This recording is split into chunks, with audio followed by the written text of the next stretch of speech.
মাঝে আর মাত্র 2টি দিন, তারপর বিদ্যার দেবী সরস্বতীর আরাধনা। সরস্বতী পুজো ঘিরে আগরতলার মৃৎশিল্পীরা কি বলছেন, এবছর প্রস্তুতি কেমন, অন্যান্য বারের সাথে সঙ্গতি বজায় রেখে সরস্বতী প্রতিমার চাহিদা কিরকম রয়েছে ইত্যাদি বিভিন্ন বিষয় নিয়ে আমরা কথা বলেছি নানান স্তরের মৃৎশিল্পীদের সাথে। কথা বলতে গেলে দেখা গেছে প্রতিমা তৈরি নিয়ে ব্যস্ত শিল্পীরা ব্যস্ততার মধ্যে কথা বলতে গিয়ে দাবি করেছেন অন্যান্য বছরের মতো সরস্বতী পুজো নিয়ে চাহিদা রয়েছে। ইংরেজি বছর শুরু হলে সরস্বতীর প্রতিমা তৈরির কাজ শুরু হয়, এমনই বক্তব্য প্রতিমা শিল্পীদের। তবে এবছর পরীক্ষার কারণে ততটা আগ্রহ নেই এবং বাড়িঘর সহ স্কুল কলেজের সাথে পুজো আয়োজন ফারাক তৈরি হয়েছে, এমনটাই বক্তব্য কারিগরদের। তবে সবাই আশায় রয়েছেন পরিস্থিতি বদলে যাবে এবং সরস্বতী পুজোর আনন্দে উৎসাহের সংমিশ্রণে তৈরি হবে।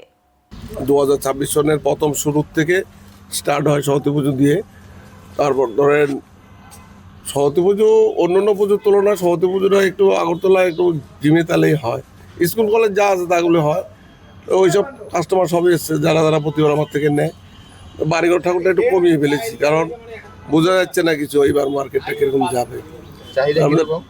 চাহিদা আছে মোটামুটি, অন্যান্যবার তুলনায় এবার ঠান্ডাটাও বেশি পড়েছে, কাজ করতে কষ্ট হচ্ছে, ওই জন্য ঠাকুর একটু কমিয়ে দিয়েছি। আর রেটটা কিরকম রয়েছে? রেট অন্যান্যবারের মতোই যা ছিল তাই আছে। জিনিসের দাম বেড়েছে, কিন্তু সরস্বতী পুজো বাচ্চাদের পুজো, ওখানে আমরা দাম নিয়ে খুব একটা চাপাচাপি করি না।